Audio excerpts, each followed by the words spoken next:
Хорошо. Takbir.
Çurkamay жоқ, алдыға жылмай жоқ. Takbir айтып тұрабыз.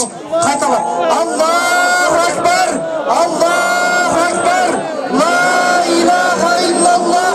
Аллаху акбар. Аллаху акбар. Ва лиллахил хамд. Аллаху акбар. Аллаху акбар. Ла илаха иллаллах. Аллаху акбар. Аллаху акбар. Ва лиллахил хамд. Тәртіпті сақтайыз туғандар. Ордыларыңыздан жылмайбыз. Туыстырыңыздар. Тәртіпті сақтайбыз. Ордыларыңыздан жылмайбыз. Yurtdoshlar jilmay жоқ, saloti janoza. Safni darlaymiz, saloti janoza. Safni tegizdamiz, saloti janoza.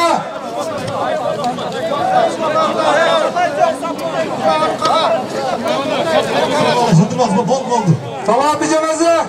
Düzlerini saptar. Allahu Ekber.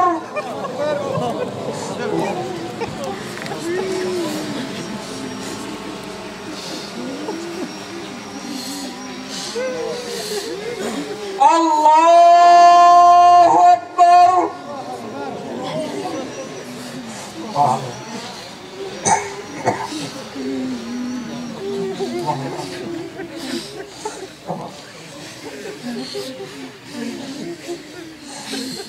Allahu Ekber.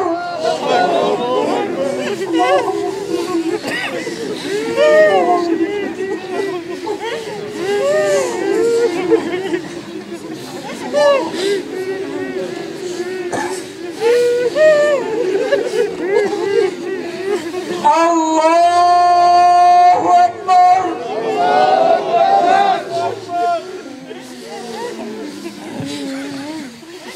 Assalamu alaikum wa rahmatullah.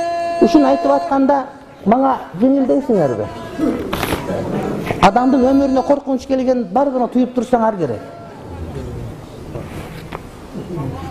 Эгерде мен Кудайдын астында аманат келбесем, анда муну бирөө дагы сүйлөп өтпөчүм. Тарых дагы бир 10 жылда, 5 жылда билинет, кайсыл алып эмеден өлгөндүгүн ачыкка чыгат. Азыр мен да айтып бере албайм. 1 жылда, акыркы 2 жылда көптөгөн алымдар өлүп атат. 63-64-кө чыгып, башка болуп, спорт менен машыккан башкалар да жыгылып калып атат туугандары. Биз эми билбей атабыз. Бирок анализдөө башка деген нерселер бар да. Бүгүн азыр өтө жашыруун болгондор эртең 10 жылдан жашыруун болбой калат.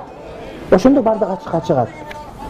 Мен үчүн ушуну айтып атыш өмүрүмө тоокелге салып айтып атам деген сөз. Кудай үчүн. Башка нерсе колуман келбейт экен. Үйүң апар бирде лепешка берейин десем, лепешканы өзүм 4 бала менен бир катын базарга таап берип атам мына деп. Үйүң апарып жерин казып берейин десем, колуман келбейт экен. Билгеним ушуну экен, ушуну айтып беришине шайтан келип атат. Туура Atты жашырып айтып койсоң болот, бирок эч ким ишенбейт. Бирок мени тааныгандар бар да. Мени билесиң, үйүмү билесиң, атымы билесиң, фамилиямды билесиң. Окуган жеримди билесиң, устазымды билесиң. Мешит курган мынакей. Адресим ачык. Келип айтып атам сага. Бул өмүрдү ортого коюп айтып аткан сөз.